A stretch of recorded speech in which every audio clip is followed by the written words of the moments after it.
നിങ്ങളുടെ സ്വപ്നങ്ങൾക്കു മുന്നിൽ ഒരു ഇരുണ്ട താഴ്വര തുറന്നു വന്ന നിമിഷം ഓർമ്മയുണ്ടോ? ഞാൻ മതിയാക്കുകയാണ് എന്ന് മനസ്സു മന്ത്രിച്ച ആ നിമിഷം. ലോകമാരാധിക്കുന്ന മഹാരഥന്മാരുടെ ജീവിതം ഒരു തുറന്ന പുസ്തകമാണ്. ആ പുസ്തകത്തിലെ ഏറ്റവും തിളക്കമുള്ള അധ്യായങ്ങൾ പിറന്നത് അവർ വീണുപോയ താളുകളിൽ നിന്നാണ്. കാരണം അവരറിഞ്ഞിരുന്നു, വിതറിയ വിത്തുകൾക്കെല്ലാം വേരാഴ്ത്താൻ കഴിയില്ല. എന്നാൽ മണ്ണിൽ അവശേഷിക്കുന്ന വിത്തുകളാണ് വൻമരങ്ങളായി മാറുന്നത്. ആദ്യം പരാജയം രുചിച്ച ശേഷം വിജയത്തിന്റെ കൊടുമുടി കീഴടക്കിയ 5 ദീപസ്തംഭങ്ങളുടെ കഥകളിലേക്ക്. 1. തോമസ് ആൽവ എഡിസൺ, പ്രകാശത്തിന്റെ പിതാവ്.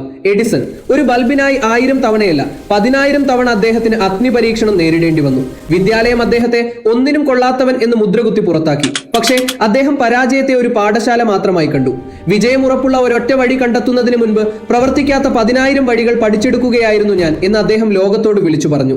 JK റൗളിംഗ് ഹാരി പോട്ടറിന്റെ മാന്ത്രിക ലോകം പിറവിയെടുത്തത് കഷ്ടപ്പാടുകളുടെയും ഏകാന്തതയുടെയും മരവിച്ച രാത്രികളിലായിരുന്നു.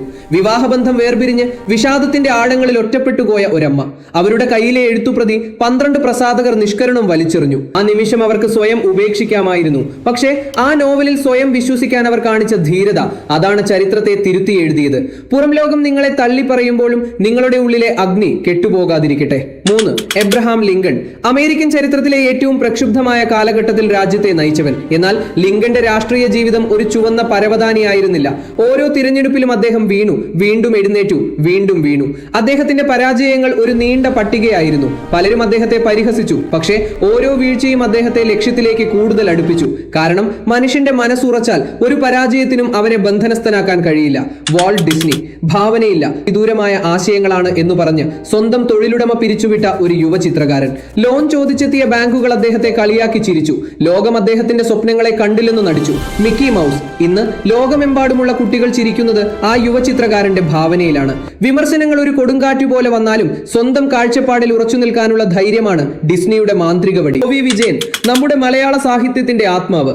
ഖസാക്കിന്റെ ഇതിഹാസം എന്ന വിസ്മയം ലോകം കാണാൻ വർഷങ്ങളെടുത്തു. ആദ്യകാലങ്ങളിൽ വേണ്ടത്ര ശ്രദ്ധ കിട്ടാതെ പോയ ഒരു രചന. ഒരു കലാസൃഷ്ടിക്ക് പൂർണ്ണതയിലെത്താൻ ഒരു പൂവിന് വിരിയാൻ എന്നതുപോലെ സമയം ആവശ്യമാണ്. കാത്തിരിക്കാനുള്ള ക്ഷമ, സ്വന്തം കലയെ പ്രണയിക്കാനുള്ള മനസ്സ്, അതാണ് വിജയന്റെ മാതൃക. യഥാർത്ഥ മഹത്വത്തിന് പാകമാകാൻ കാലം ആവശ്യമാണ്. ഈ മഹാന്മാർ നമ്മോട് പറയുന്ന സന്ദേശം ലളിതമാണ്: വീഴുന്നതിൽ സൗന്ദര്യമുണ്ട്. കാരണം ഓരോ വീഴ്ചയും അടുത്ത ഉയർച്ചയ്ക്കുള്ള പരിശീലനമാണ്. നിങ്ങളുടെ ശക്തി നിങ്ങളുടെ പേശികളിലല്ല, വീണെടുത്തു നിന്നും എഴുന്നേൽക്കാൻ തീരുമാനിക്കുന്ന മനസ്സിലാണ്. ഇന്ന് നിങ്ങൾ നേരിടുന്ന പരാജയം നിങ്ങളുടെ ജീവിതത്തിലെ ഏറ്റവും മനോഹരമായ തുടക്കമാകാൻ പോകുകയാണ്. എങ്കിലിനി നിങ്ങൾ പറയൂ, പുതിയ വർഷത്തിൽ നിങ്ങളുടെ ഏതു പരാജയമാണ് പുതിയ വിജയഗാഥ എഴുതി തുടങ്ങാൻ പോകുന്നത്?